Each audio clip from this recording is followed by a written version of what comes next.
welcome back to the All You Can Game Buffet podcast, which it's been a minute. Haven't done one of these in a while.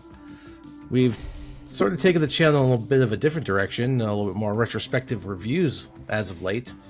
So it's nice to kind of get back to our roots. Yeah, which is Destiny. I mean, no. Sorry. Nope. Destiny. Nobody plays that. Dead game. Ugh, terrible. Now we're, what are we, episode 85 now. So for those one of you following along. Thank you. Welcome back. Yeah, thank you. We're going to talk a little Game of the Year. 2025 Game of the Year. Because there are some good ones. Some good stuff came out. This year was a stacked year for games. There's a large number of games this year. Yeah, quite a few. Some delays. Sure. Some not so great games. Sure. The Switch 2 in there somewhere. Yeah, but it had some games. It had two. It had one. It had one game, two games. It had two major games. I don't know if either of them are, necessarily going to win Game of the Year. I don't think you're going to find a contingent of people really hoping that Mario Kart World is like Game of the Year material.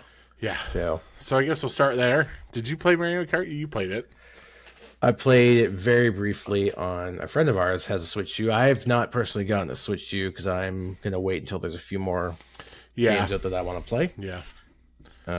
It is tempting, though. I do kind of want to get it purely for the fact that Tears of the Kingdom will actually run smoothly and not at 20 frames a second. But still haven't gotten it yet, but I did play Mario Kart World, and I had fun. Definitely not Game of the Year. It's fun. It's a fun game. But it doesn't even match up to 8. I think 8's still the definitive Mario Kart game. Like, 8's just phenomenal. There's like 90-something courses. And we had played that Mario Kart World at my house, actually. And I found it to be pretty lackluster and pretty much way too filled with straightaways. A surprising amount of straightaways on those curated courses.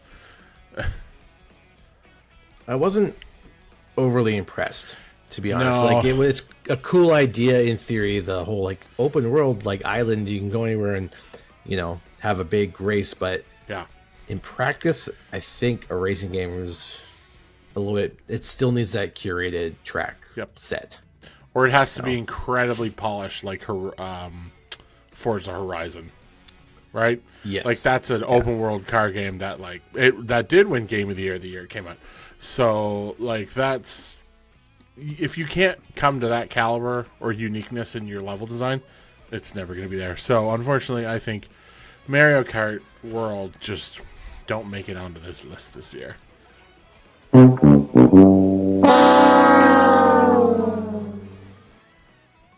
Well, moving on then. What did you actually play Kingdom Come? No, that's one of the few I haven't. I've heard a lot about it. I've seen people talk about it a lot. It's a massive immersive sim. From what I hear, it's better than the first game. Like it takes everything from the first game and it just makes it better. And I heard I've heard lots of stories of people having like really cool quest lines and like just really getting involved, but it is pretty hardcore from what I hear. Like even saving is like you have to like make potions to save your game, so you have to like have some sort of alchemy or not alchemy, like a chemistry skill, if you will. Jeez. So it's pretty serious. It's a pretty serious sort of what do you call those? Sim. It's not quite a sim game, but immersive sim, I guess is what it is. I have a buddy at work that plays it, and he has nothing but good things to say about it. Every person I heard talk to me, it seems a little slow. Yeah, I don't know. I'm just I guess I need a bit more fantasy in my games than completely like realistic. I think it might win some awards though. It definitely looks really nice graphically. Yeah, and I think I think there's room for it to have some sort of awards, maybe for art direction because it's pretty realistic to like the region, I guess.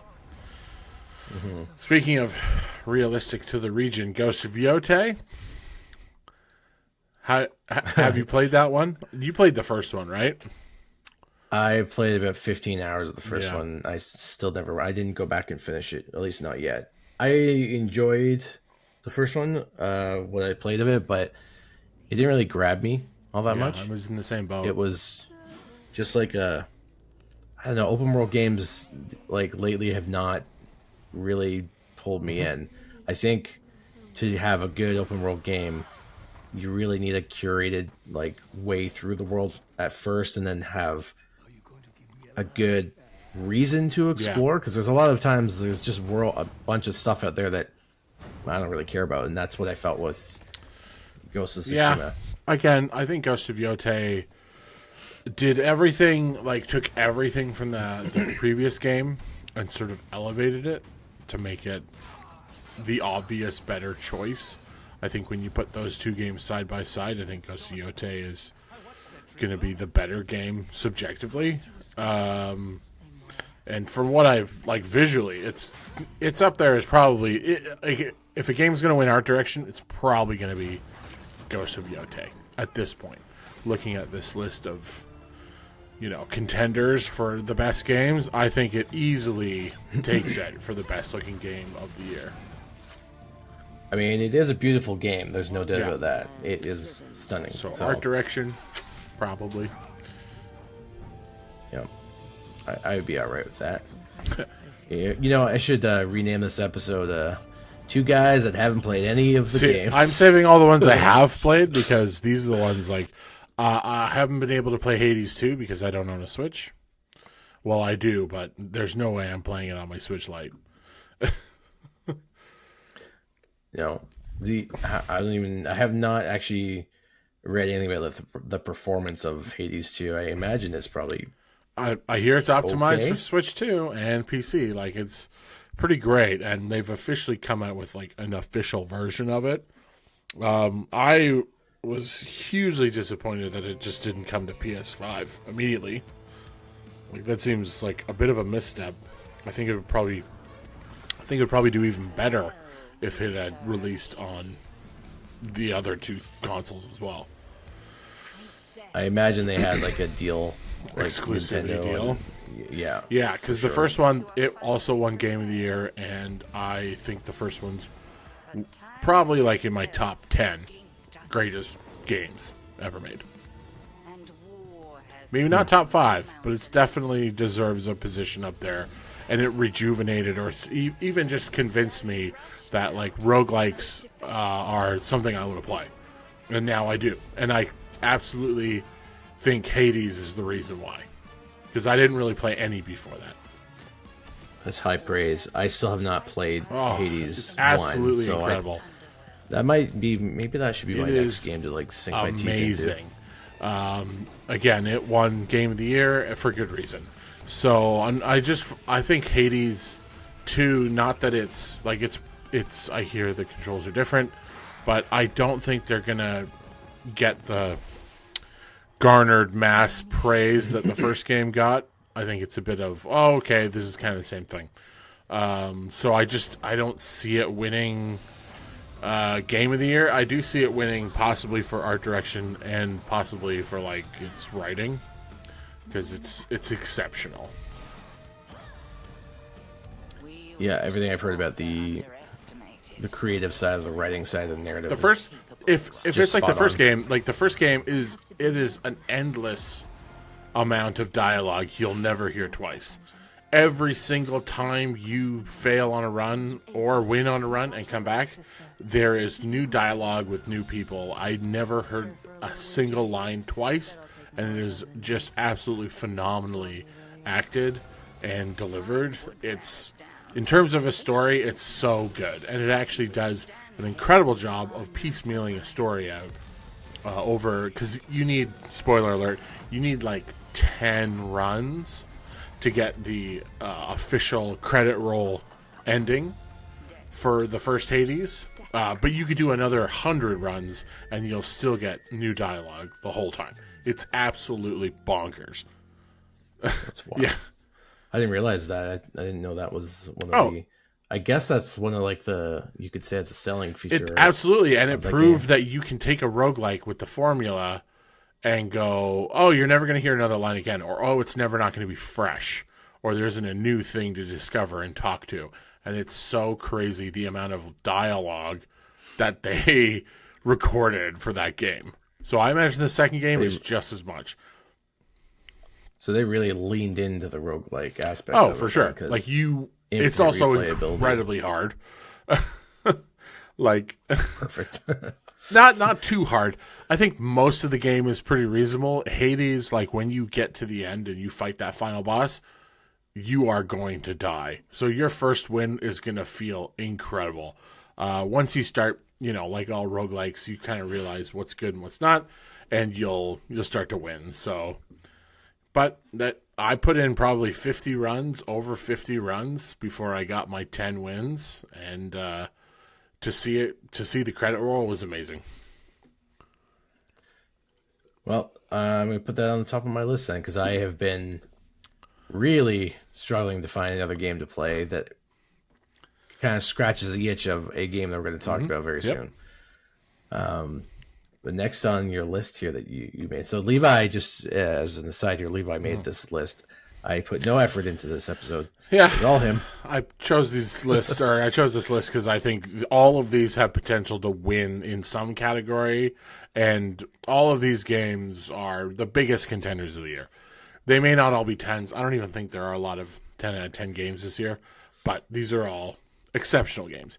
And next is Blueprints.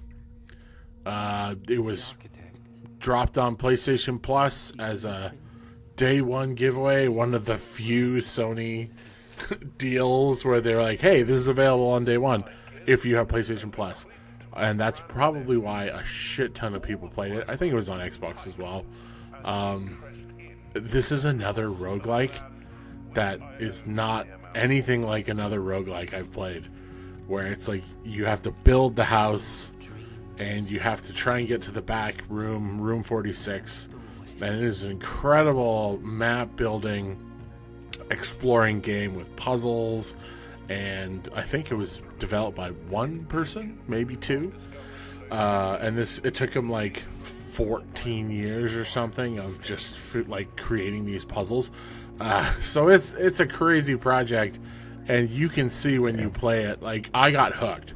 I played it like nonstop for like 10 hours a day until I beat it. It took me like 35, 36 runs, and then when I beat it, I was like, okay, I think I'm good. There is so much more to that game if you want to just keep going and going and unlocking secrets. It's an amazing game. It's a testament to one person making it, and again, it's so good, but like, is it gonna win Game of the Year? I don't think so.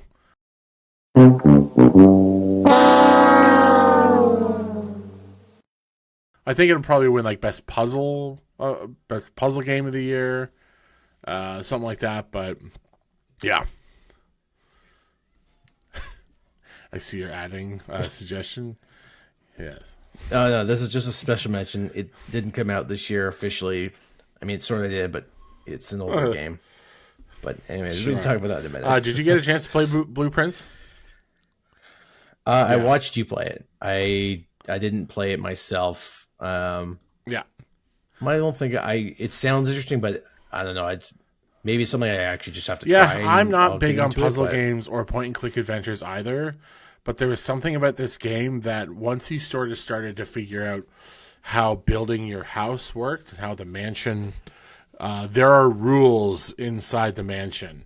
Like certain buildings will only show up on the east wing or the west wing. You can only place certain rooms on the outsides of the mansion versus the interior. One room will come with like an ability where like all the hallways are suddenly unlocked. So like that's like a priority room. You're like, oh, if I place this early, going forward, every time I place a hallway, I guarantee the doors will be unlocked. And that these are like the strategies that you have to think of over time. And it became like very meta in the roguelike aspect of knowing the rules and how you can break the rules. It's definitely unique. Absolutely. I'll give it that. And it's something I'll gave me maybe Myst try. vibes too. It's... And like I know you're a big Myst fan. I do like Myst. Or Myst is Riven. good. Hey. Riven's a great game. Was that on the list? All the best. Didn't a remake come out this year? It did. I actually haven't played that. It's the it's like the real time like I don't see it on any lists. I mean, it came out like and even 30 people years who ago now, were so, there back then are like, I don't want to play that. The game you want to talk about hard games? Just as a tangent here, Riven is like remarkably so difficult. obtuse. Yeah. Next, this one, man, Death Stranding 2. Just what to say about Death Stranding 2? It's more of the same. It's better than the first game. It's definitely more streamlined. You unlock upgrades way faster, so you get the goodies pretty quick. But I also felt that the game became very mundane, almost twice as fast as the first game, where it was new and fresh. With the second game, by the time I hit the 40-hour mark, I was like, this could end. This could end now, and I'd be okay. I will give it like credit for like the final scene of Death Stranding 2 is probably one of the most insane sequences in a video game I've seen in years. It's bizarre and crazy and so Hideo Kojima that I love it, and it's almost worth it just to get to the end, just to see the absolute brain melt that is presented to you in such a weird fashion. Now, is that like because the gameplay is so mind melting, or you're watching something that's mind melting? Gameplay is definitely second nature. There are some boss battles near the end that are pretty cool, but the final sequence itself is very much like an on rails Hideo Kojima. Like for the next hour, you just get to be there, and like some wild shit goes down. It's not as long as like say Metal Gear Solid 4. That's like 3 hours of cutscenes at the end of that game. It's like probably an hour, and that's reasonable. Any final act of any game should probably be an hour long, right? Like if you're about to do the final act of anything, an hour is a decent time. So it actually did a really great job of finishing itself and like wrapping it up. And spoiler alert, they absolutely hint at a third game, but God knows if that's ever going to happen, because what's he working on? He's working on 2 other games right now, and they're scheduled for like next year and the year after that. So like I don't see Death Stranding 3 for years.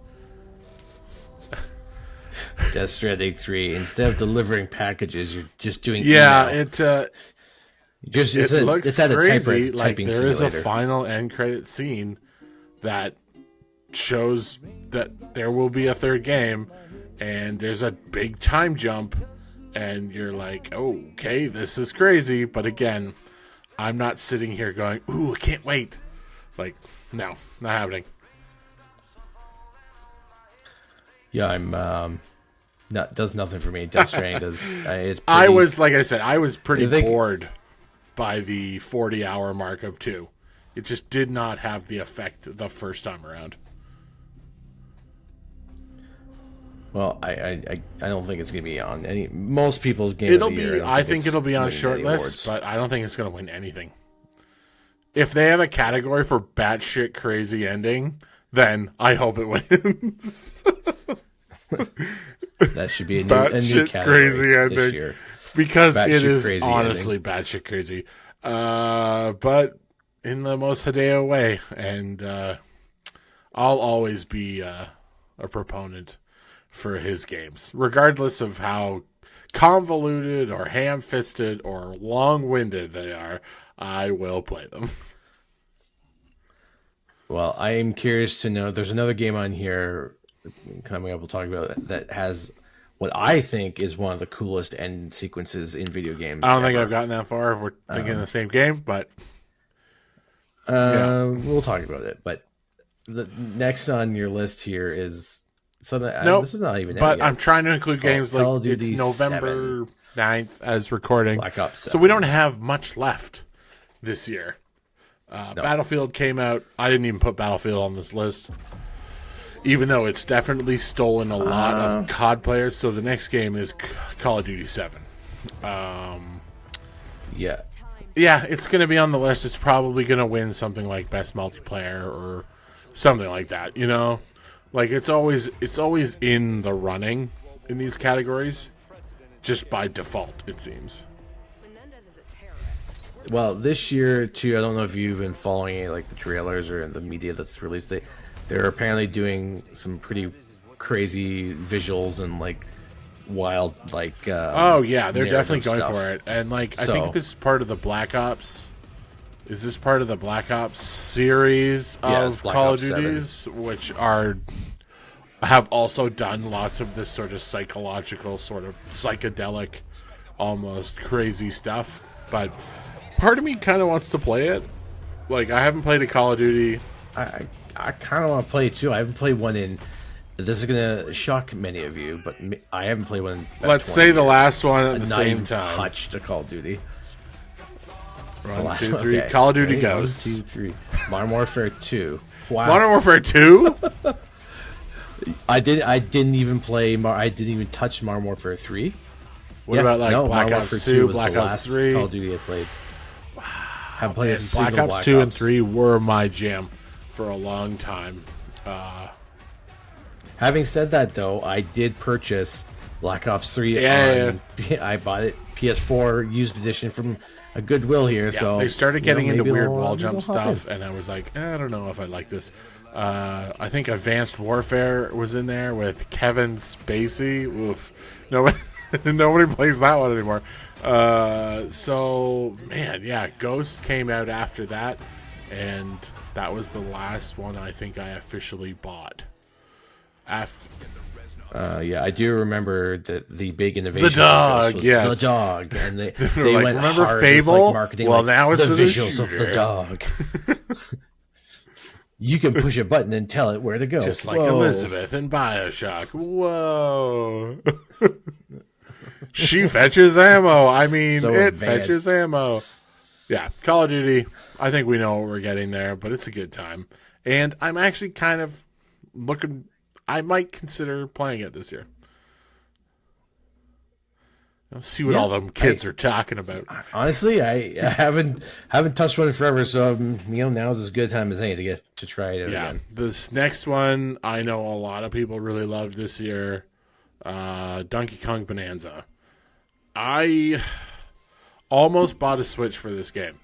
I actually bought the Switch. I put my pre-order down, and then I felt really guilty because I didn't actually have any money, and I had to cancel that.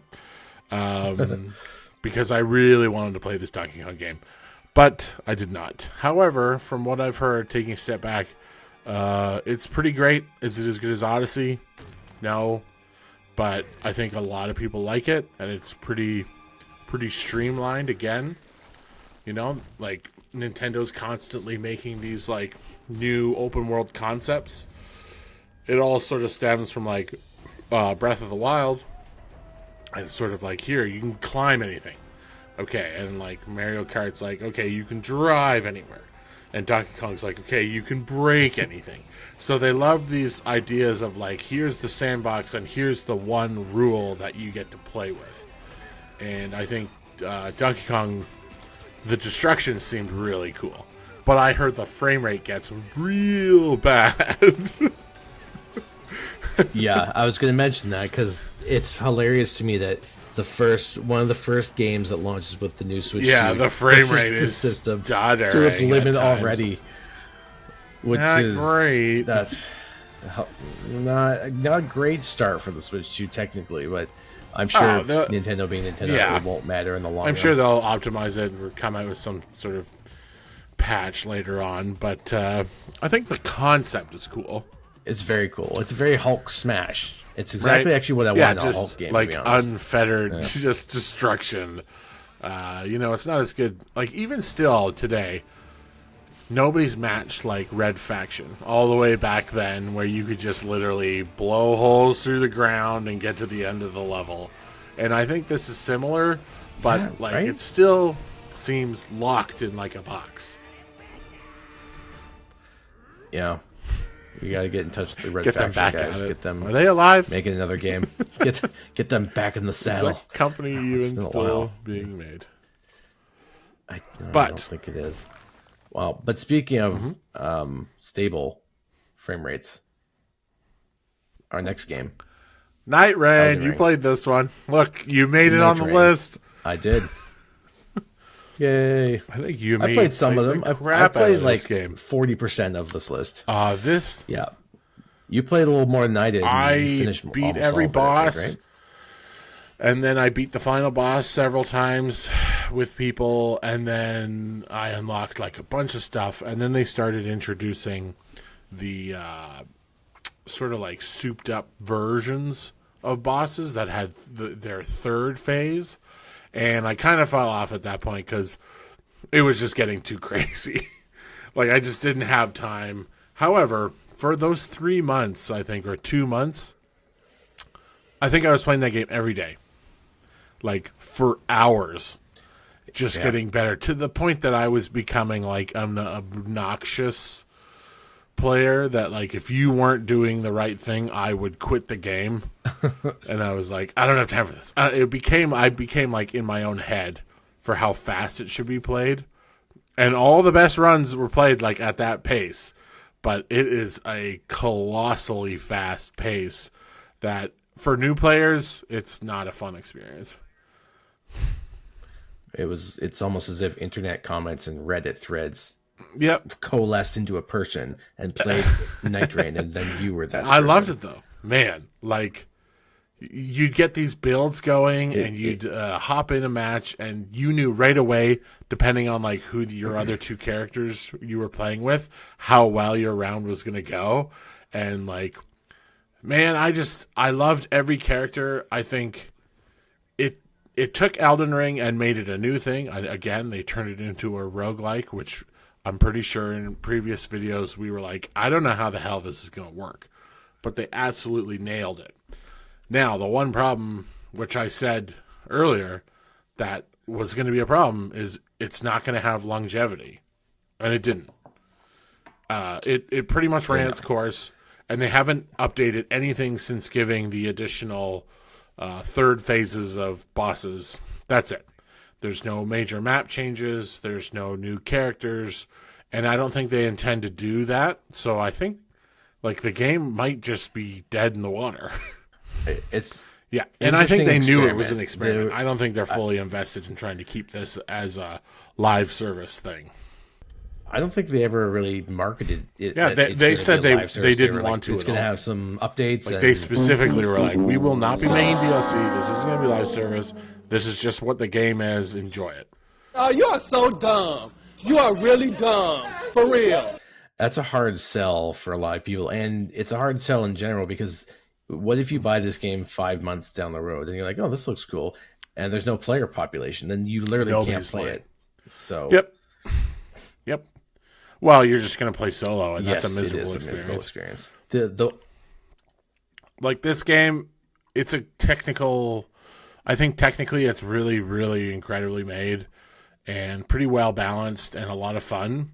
But like for someone who doesn't play Souls games, this is a no-brainer. Like you're not going to buy it. If you haven't played Elden Ring, you're probably not even going to buy this. And I can see people buying it and being like, what the hell am I playing? And disappointed that it's not what they think it is. So there's a lot of downsides. It's a very niche game that I think deserves recognition for how cool it is. But again, not game of the year. No, I wouldn't put it as game of the year either. It was a really fun experiment, and I enjoyed every second I was playing it. But I'm grateful that they made it, because as someone who played all of the Souls games, it's just nice to get something new. And, I'm a little jealous of Switch 2 players, because the next game that comes out is their exclusive 8-player versus enemy versus other players. It seems crazy. And it's like Bloodborne-esque. So, yeah, I'm excited for it, but Night Ring, maybe it'll be nominated for, best multiplayer. I'm going to say that's a stretch, even for that. It's a good game, but yep, definitely not the... I'm saying nominated. I'm not even saying nominated, sure. But, these games are going to end in categories to a certain degree, right? Well, we have come to my game of the year, 100%. Mm-hmm. I put 150 hours and 46 minutes into this game. That's a haul. That's a serious. Now, some of that playtime was me banging my head against a brick wall for hours and hours on end. Probably didn't need to do that. So, yeah. Well, I think you were, because it was so new and you were playing it so much, you didn't have the luxury of the internet solving a lot of things. I took my time, and so I had a lot of answers sort of put on the internet pretty quickly. So I think I've halved halved your time in terms, and I'm near the end of the game, but I didn't have to really do any figuring out or exploring. And that game, by the way, is Silksong. We didn't mention forever in development DLC, quote unquote DLC to Hollow Knight, that finally dropped in September of this year. Which, surprise, surprise. It was surreal. It was no communication at all for years on end, and then Team Cherry's like, "Oh yeah, by the way, the game's launching in 2 weeks. Here you go, guys." Everyone's like, "Whoa, what?" On every platform for $25, and you want to talk about a game that had cultural impact? It crashed every single digital storefront in existence: Steam, PlayStation Network, Xbox, and Nintendo all crashed on the day it released. Because they were absolutely... the fact that Steam crashed, It blows my mind. That's absolutely crazy. No other game this year has had that level of explosive fandom and purchasing out the gate. That this is, hands down, a runner-up for Game of the Year. No question. On so many levels. I think it's going to win, not just gameplay and game aside, purely on the momentum and how much of a cultural impact this game had. And just I think that's going to be a big factor, but it's not. And I love this game. I haven't been frustrated like this in a long time. Let me tell you, a game has not made me angry like Silksong has. It's taught me to persevere more than Dark Souls games. I'll play a Dark Souls game, hit a boss 2-3 times and then you're good. I think some of these bosses I'm 10, 20, 30 times attempting these fights and I'm just banging my head against the wall. But I refuse to let it beat me, and I think that's a sign of a good game as well. Just from difficulty, it's great. Art direction, it's phenomenal. It's absolutely gorgeous. The music, I don't know if the music is as good as Hollow Knight. I think it's better. I'm playing through Hollow Knight right now. I just started playing it a couple days ago, and I'm pretty far into it because I'm just flying through it. It's significantly easier, and I think the speed's different too, right? It's just you realize how much slower Hollow Knight really is compared to Silksong. Silksong is very fast, very twitchy. The combat is much more enjoyable after having done a bunch of bosses now in Hollow Knight again. It's so slow and it's almost tedious in the way that you have to approach bosses. Whereas in Silksong, you're going full throttle and you have so many tools you can maneuver around with, and there's just a lot of options. It's a lot more fun, I think. Yeah. Yep. So it's definitely up there for Game of the Year. Will it win? It's It's going to be like Yeah. one of the two. Platformer, probably. If you're putting this in a category for platformers or art direction, both of those are strong for winning. Even Game of the Year is strong. But I don't think it's personally my Game of the Year. I think it's second, easily. But, yeah. Though, what I like the most right now, or what I appreciate the most in Silksong is the writing. And I got to say, that's what I appreciate about you. Yanara. And the character of Hornet. It's just really well done. So much better. Hollow Knight, they went the Link silent protagonist. The silent protagonist, which gets, it's fine. You put yourself into the character and whatever. But Hornet. What's her name?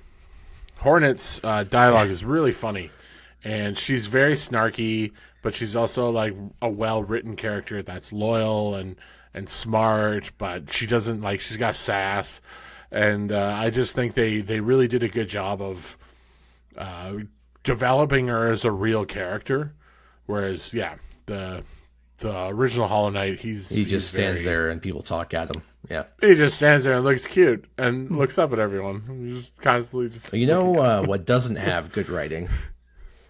What the hell is going on? It's a great segue into a game that has terrible writing, but is still going to be contender for Game of the Year. And that is Split Fiction. What a joy we had this year with that game. I find this really fun. It makes me laugh thinking about this because the game itself is about two writers and the idea of they are in a machine that extracts their ideas and you're playing their ideas. AI. But the actual writing of the game is so bad. It's so bad, and the setup for these premises is like the definition of ham-fisted.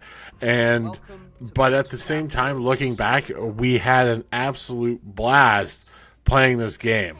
So the writing doesn't take itself seriously at all. But the actual moment-to-moment action and variety that this game presented was so much fun that I think we powered through the game in a week. We got through the whole thing pretty quickly. Yeah, we did it really fast. And I was watching the other day online.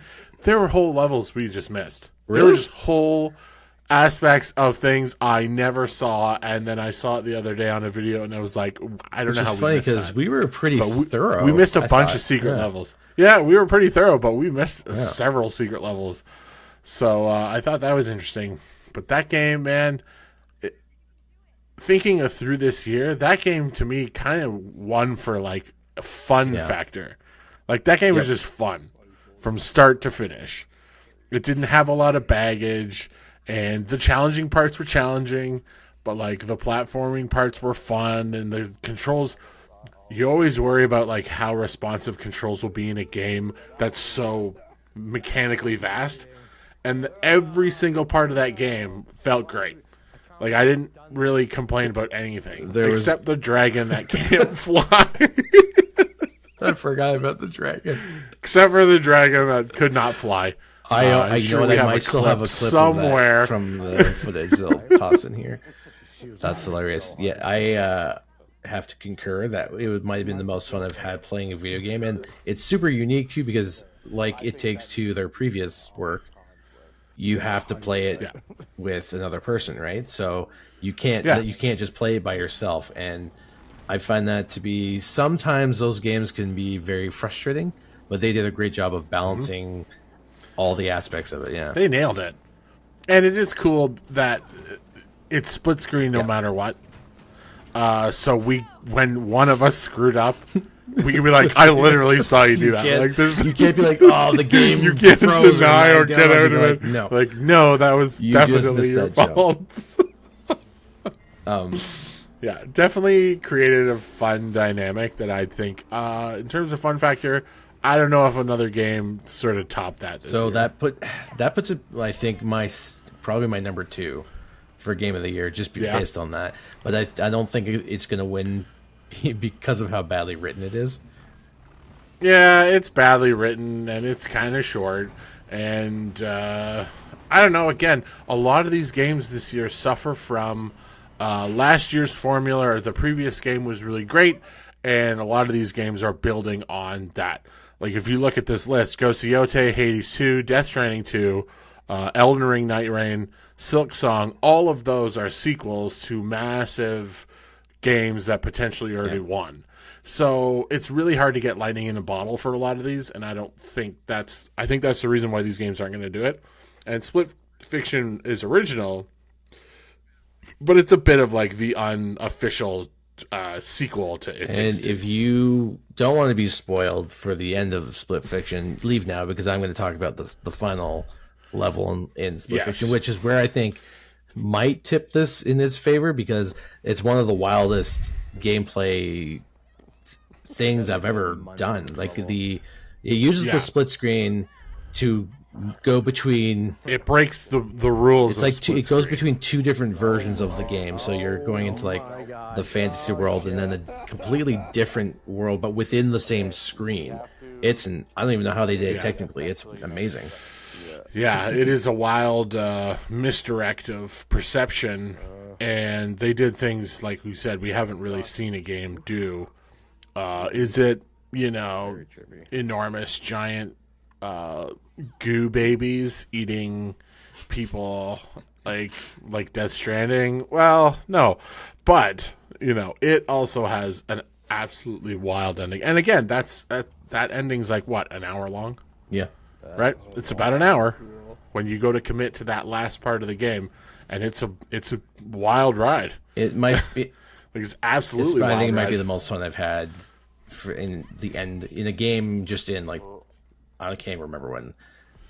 Yeah, it was pretty nerve wracking, especially because like we were getting through it and we weren't really failing. So like there was that adrenaline rush of like, oh god, like they throw you into a room you haven't seen before, and then you survive and get to the next part, and it was pretty crazy. It's remarkably well done. So congrats to them. Yep, definitely up there. So again, it's gonna be hard to say. I think that game's gonna win something.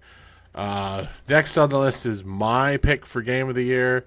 It came out near the start of the year, and I still think it was the best thing I've played this year, and that's Clair Obscur Expedition 33. Completely new IP, completely new concept, and it is also an homage to like the JRPG days of old that I think a lot of people still want to play. There are JRPGs and RPGs that still do this today. This isn't like this is the first game to like go back to turn-based. But for me, it really felt like I was playing something like PS1 era RPG. And it's just an incredible story. All well acted, like so good that like I actually know the real actors. And like I'm now like aware of them and their careers because I was like, holy crap! Like, and there's some famous people in this this game too. Like, I just accidentally called it a movie. It felt like I was watching a movie. It's so well done, and the gameplay is really tight. Art direction is so cool. Like I think it's the most unique thing I've seen this year, and there's no other game that stands up to it this year, at least for me.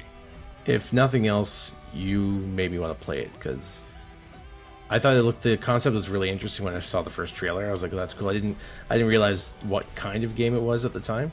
And I do like turn-based games. I'm not as obviously into them as you are, but this did kind of hooked me with its style. Yeah, it's amazing, and it harkens back to those old games, and it's not doing anything new. Chrono Trigger and Legend of Dragoon, it borrows a lot of those things from it, but it just does it better and fresh. And visually, I never got bored of it. The soundtrack is so good. Everything about this game was so good, and it has such a good story. I think it took me 50 hours to beat. Again, that's like the sweet spot these days for me. Anything over 50 hours, I'm like, this is starting to drag on. I don't have time for this. And that game, I got right to the 50-hour mark, and I beat it, and I was like, that was perfect. That was the perfect amount of time to play that game. I don't want it to go longer, and it felt like a full story, and couldn't recommend it enough. Couldn't recommend it enough. It's my hands down game of the year. Well, it's I think it's definitely going to be a top contender. I think it's going to win. It's going to be between Silksong and Clair Obscur. I'm almost positive. Yep. For most people. Yep, for sure. Because our last game on this list, while awesome, is not going to win Game of the Year. No. But it might win. It might win the shooting or art or soundtrack again. That's Doom: The Dark Ages. Not doing anything. Well, no, that's not true. It flipped the script on its own mechanics by creating a new version of itself. But I think the big problem is you either like Doom 2016 and you think it's the best, or you like Doom Eternal and you think it's the best, or you like Doom: The Dark Ages. There are three completely different games that play pretty much totally differently, and they have like different aspects and speed that make them their own games, right? And I think a lot of people are they were a little torn by the speed and pacing of the Dark Ages versus like Eternal. So where in your book, where do you land? Doom 2016, Eternal, or Dark Ages? I still think Eternal is the best for controls. You get the double jump plus the double dash.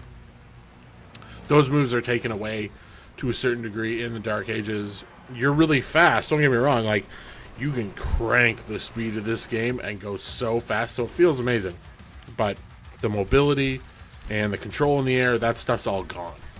And I really got very comfortable with Eternal, where, like, you'd be, like, swinging on things. It was almost like you were a monkey and you were just, like, outpacing everything.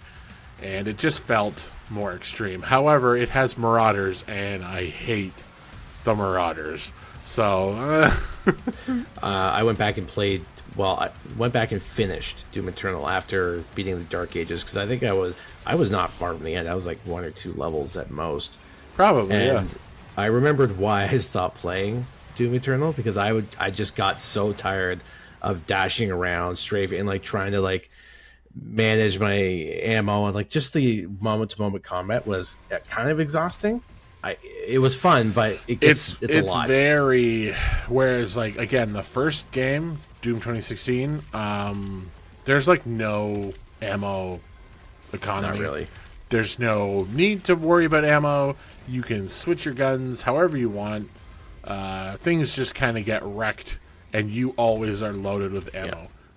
Yeah. Eternal was like, no, you got to try. Like, you have to swap and maintain, like, manage your ammo counts. And Doom: The Dark Ages took that, I think, a step further and was like, there's even more managing of your ammo in this game. And you really have to, like, there were plenty of times I was just out of ammo for shit. Same. And just, like, looking for stuff in the Dark Ages. And so that kind of, I don't know, didn't feel that great. And you become very, you fall back on these same, like, combo moves to just, like, ensure that you're always generating ammo. And I just felt it got kind of stale. Yeah, my favorite, I still think 2016, just because I like the art style, the way that it introduces hell, and like all those aspects, and I like the ability to like just blow through all of my ammo in like one gun, and then just switch to another and just blow through all that and ammo. Then just switch to another and not have to worry about it. Like you don't. There's no real. There's not a lot of strategy in terms of like, oh, I have to use my rockets for this, or I have to use this. No, you can pretty much use whatever Eternal you want, right? Push that more. Yeah. Where like, oh, Caco demons are susceptible to the grenade shotgun, where you like fire it in their mouth. Like that's an instant kill. Or like the Revenant, you have to use like, you know, your scoped weapon to shoot their shoulders off. Like they definitely like were doing a rock, paper, scissors idea where like these guys only, like you could only deal with them with these weapons. Yeah. And did you happen to play the DLC for Eternal? Because it got even crazier and even harder in terms of like which weapons, because there'd be like barons that were like covered in armor, so you would have to deplete their armor and then swap to a gun that like did damage to their flesh, and if you didn't do it fast enough, their armor would come back. So it was just like, it was crazy. I ran out of steam in that game. I think the combat in that is top tier. It's probably the best the series has ever been. It's anxiety. But I was just like, I couldn't do it anymore. I was like, I'm not bored of it, but I was just out of gas. That's why I stopped playing it. But I did finish it. Having finished the Dark Ages, and it was fun. Yeah, and I think Dark Ages deserves to be on the list. Yeah, as just a really solid shooter. I liked the art style of this game. It does some interesting things with like the Lovecraftian aesthetic late game, but I hope it wins something. I hope it wins. Like, I just love Doom. I'm always like such a Doom fan. Best narrative? I don't even know if there's a story for Doom. You're just angry. I couldn't. I'm not gonna lie. Usually, I don't skip cutscenes the first time I watch them when I'm playing something. But I actually liked the cutscenes for that game. When someone was talking, like I couldn't care less what they were saying. Anytime Doom guy was on screen and I'd watch it, I'd be like, yeah, that's cool, because he's usually ripping something in half or whatever. Yeah. But when they're talking about politics and like their Argent's this, and I'm like, just glazing over. Yeah, if you're not into like the world building that they've been working on, because they definitely have been creating this like universe since 2016, and I appreciated it. Like, I liked it, but again, we're not like, who did it better, Doom or Split Fiction? Like, both of them were pretty like, teenage, like high school writers class. So, you know what? I'm going to give the edge to Dark Ages here over Split Fiction. Really? Holy shit. That's how much I dislike the writing in that game. Hilarious. All right, that's good. I started counting in Split Fiction how many times the characters say, "What the hell's going on here?" or some variant of that. And it's many times a level. It's like every single scene. time the camera cuts and they're somewhere new. They're like, "What's going on here?" And you're like, it took them a really long time to acclimate to their surroundings. You guys, every time. You know what's going on. You already know. This is your imagination. Is this my imagination? Is this the fantasy world that I created? Well, it's not the science fiction one, so. Yeah, pretty bad. So I don't think they're winning any narrative awards this year. Yeah. But if we had to pick, you have a special mention too of a game that. Yeah, you know what? Maybe we just put it on the list. I need to double check to see if this actually I'm pretty sure this came out this year for consoles.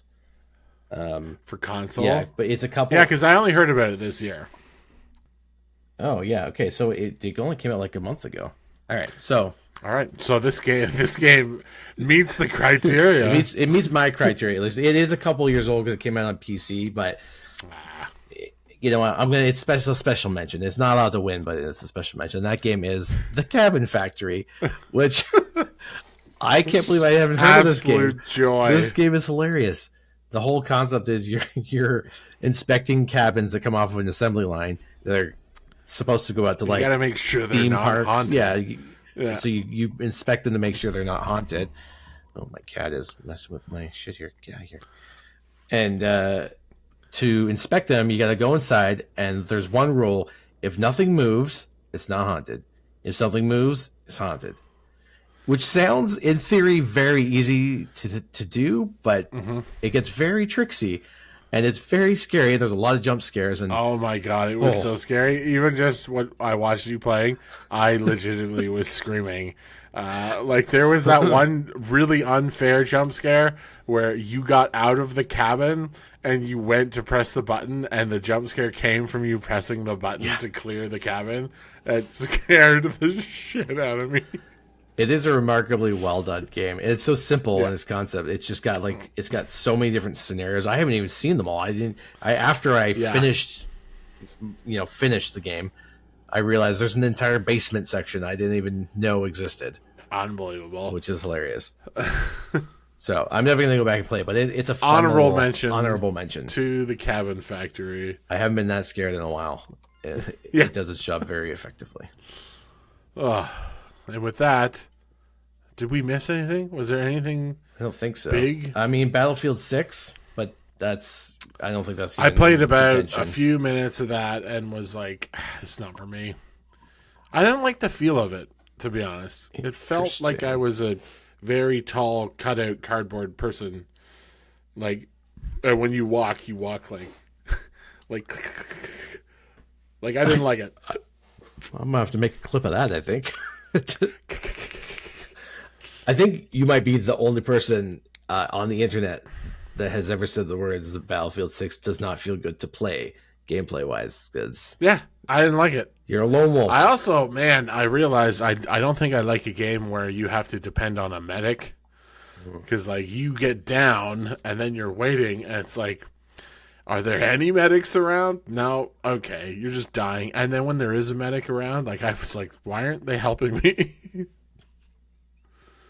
So you don't like team games. That's fair. Games that require you to rely on random teammates. Let's go with that. Sure, yeah. Random people, for sure. Yeah, so I don't think that game's even remotely on my radar. Okay, well then, based on what we've talked about, what is your game of the year for 2025? Claire Obscure Expedition 33, with a runner-up going to Hollow Knight. And mine is definitely Hollow Knight Silk Song for Yep. Game of the Year 2025. With my runner-up would probably be Split Fiction, actually. Wow. Because it's pretty damn good. Pretty damn good. Yeah, from a gameplay aspect, yes. Great game. Yeah. But man, I don't know, will the cultural phenomenon that is Silk Song be the reason why it wins? Or will Claire Obscure be the reason why? Because it also hits such a huge group of people that may not play these types of games, and I couldn't find an article or a review from anybody who disliked this game. So I don't know. I think it also, and it sold incredibly well. I don't know which of these two sold more. I think Silk Song probably sold more. Yeah. Based on the fact that it sold 5 million in its first And it week. crushed every server. Yeah. Yeah, I would say. So that's also probably going to be a factor. I'm not going to be upset if either of them win. Yes. But, for me, I think Claire Obscure is just so unique that it's not it's not trying to capture lightning in a bottle. It was just trying to do its own thing. And I think it succeeded. Well, do you guys agree with us? If not, let us know. Yell at us in the comments. Yell at us why we didn't play those other games and why we have no right talking about those other games we didn't play. You know what? I stand by it. Call of Duty, not going to win. Yeah. And I haven't played it, so I stand by that statement. That's a fair call. Yeah. Well, I think we're coming to the end of this episode because we're going a little bit longer than the half hour that we had decided to go. It's never half hour. It's never a half hour. But thanks for watching, and be sure to comment down below whether you think we're right or completely wrong. Blowing it out our ass. If you like the episode, give us a like, and if you think it's worth it, give us a sub. We'll see you guys in the next one. Cheers. Adios.